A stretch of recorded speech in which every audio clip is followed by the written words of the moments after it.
Good morning everyone, কেমন আছে? আশা করি ভালোই আছো। সকাল সকাল তোমাদেরকে ফুলের দর্শন করাই, যাতে তোমাদের মনটাও ভালো হয়ে যায় আর সারাদিনটাও ভালো কাটে। আর এই বলতে বলতে এখানকার জায়গাটার সঙ্গে তোমাদের একটু পরিচয় করিয়ে দিই। এখানকার হচ্ছে প্রধান জীবিকা হিসাবে এই নার্সারি, ফুলের চাষ। তো খুবই কাছে এই জায়গাটার নাম হচ্ছে গোলাবেরি।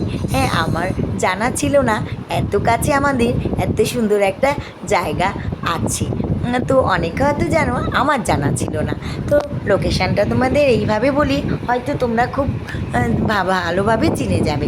সেটা হচ্ছে বড়কাছি থেকে একটু আগিয়ে গেলে এই জায়গাটা তোমরা দেখতে পাবে বা খুঁজে পেয়ে যাবে। আর তার সঙ্গে তোমরা আমার সঙ্গে থাকো, ভিডিওটা স্কিপ করো না প্লিজ। আমি যেখানে যাচ্ছি আমি নিজেই দেখার জন্যে বাকুল হয়ে গেছি, তো তোমাদেরকে তাই একটু নিয়ে যাচ্ছি। আর যেতে যেতে এখানকার পরিবেশটা তো দেখছো, কি নিরলা নিস্তব্ধ পরিবেশ, তাই না? তো আমার গাটা একটু থামথাম করছিল। আবার এই ভেবে ভাবলাম তোমরা তো সাথে আছো, এতগুলো আমার ফ্রেন্ড।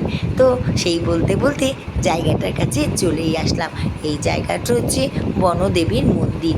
এটা 100 বছর পুরনো এই মন্দিরটা খুব জাগ্রত মন্দির। এই মন্দিরটা এইভাবেই থাকে, এখানকার আশেপাশে পরিবেশটাকেও এইভাবে রাখে। কেউ কিছুই করতে পারে না।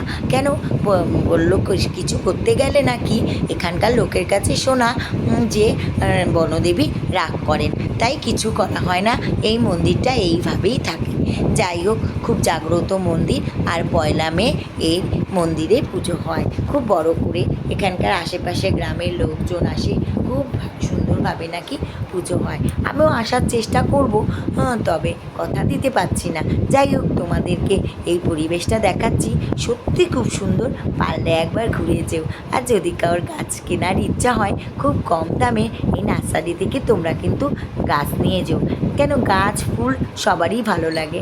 আর আমিও লোভ সামলাতে পারলাম না, দুটো বেল গাছের কুড়ি আর জবার কুড়ি নিয়ে চলে আসলাম। টাটা, বাই, ধন্যবাদ।